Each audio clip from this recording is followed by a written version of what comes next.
नमस्कार बच्चों।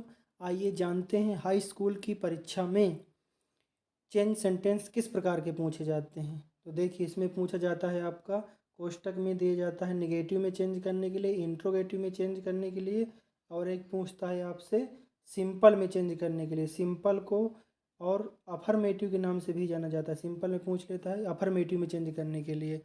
देखिए, आइए जानते हैं इसका आंसर कैसे करते हैं। जैसे आपसे पूछा गया है कि इसको चेंज करना है आपको निगेटिव में, तो कुछ भी नहीं करना। जो भी आपकी हेल्पिंग वर्ब आती है उसी के बाद आपको नॉट लगा देना है और अंत में पूरा वाक्य को लिखते हुए फुल स्टॉप का प्रयोग कर देना है।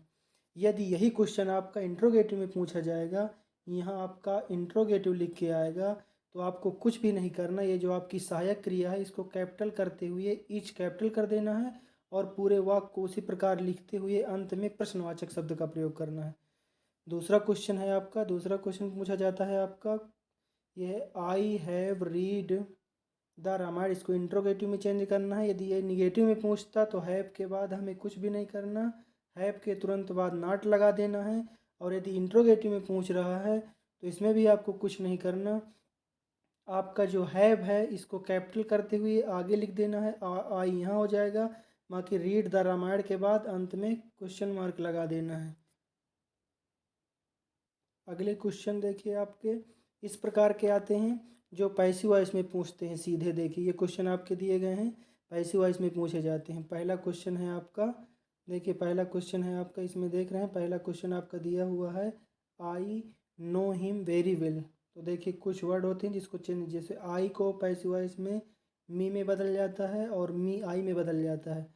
जैसे आपका ही है तो ये बदल जाता है आपका हिम में, और हिम यदि बदलेगा तो बदल जाता है ही में।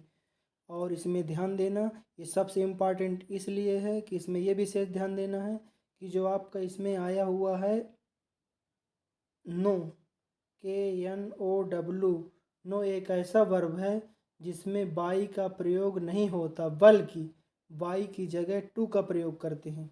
नो के तुरंत बाद KNOW, नो कभी भी आता है पैसिव वॉइस में, इसमें हमेशा टू का प्रयोग करेंगे, बाई का प्रयोग बिल्कुल नहीं करेंगे। जैसे देखिए क्वेश्चन नंबर आपका देखते हैं, क्वेश्चन नंबर है आपका ये फर्स्ट है, जैसे I know him very well, इसको पैसिव वॉइस में चेंज करना है। देखिए कैसे चेंज करेंगे। तो सबसे पहले हो जाएगा आपका, ये हिम है तो हिम बदलेगा आपका, तो यहाँ पे हो जाएगा आपका ही के बाद हो जाएगा आपका सहायक क्रिया प्रेजेंट इंडेफिनिट है तो हो जाएगा इज। नो की जो थर्ड फॉर्म है वो हो जाएगी KNOWN।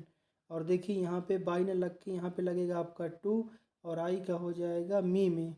इसके बाद देखिए वेरी वेल उसी प्रकार लिख देना है। यहाँ पे हो जाएगा आपका वेरी और यहाँ पे हो जाएगा आपका वेल और इसके बाद हो जाएगा फुल स्टॉप। ये आपका पैसिव वॉइस में कंप्लीट हो गया। दूसरा क्वेश्चन है आपका question number 2, I bought a book yesterday, passive voice में। तो स्टरडे और वेरी वेल इस प्रकार के जो वाक्य आते हैं अंत में उसको उसी प्रकार वहीं पर लिख दिया जाता है। जैसे आपका ये है तो ये भी पास्ट इंडेफिनिट टेंस में है, तो इसमें हो जाएगा आपका सबसे पहले हो जाएगा ए बुक, ए बुक के बाद हो जाएगा आपका वाज, क्योंकि ये पास्ट इंडेफिनिट में है, ऊपर वाला आपका प्रेजेंट इंडेफिनिट में था। वाज के बाद देखिए वाट की जो थर्ड फॉर्म होती है तो वाट की वाट ही हो जाएगी, BOJST। फिर इसके बाद हो जाएगा आपका, इसमें लग जाएगा आपका बाई, और बाई के बाद हो जाएगा, बाई के बाद अंत में हो जाएगा आपका मी। इसके अतिरिक्त देखिए कोई भी पैसिव वॉइस किसी भी प्रकार का कोई क्वेश्चन आता है तो आपको सिर्फ ये एक ही फार्मूला याद रखना है। एक ही फार्मूले में पूरा पैसिव वॉइस ख़त्म हो जाएगा। सबसे पहले आपको इस प्रकार के क्वेश्चन में सबसे पहले देखिए आपको करना क्या है। जब ऐसे क्वेश्चन आएंगे तो देखिए सबसे पहले हमें ऑब्जेक्ट लिखना है फार्मूले में। ऑब्जेक्ट के बाद आपको हेल्पिंग वर्ब लिखना है। हेल्पिंग वर्ब के बाद वर्ब की थर्ड फॉर्म यूज करना है। थर्ड फॉर्म के बाद बाई लगाना है और बाई के बाद आपको लिखना है अंत में सब्जेक्ट।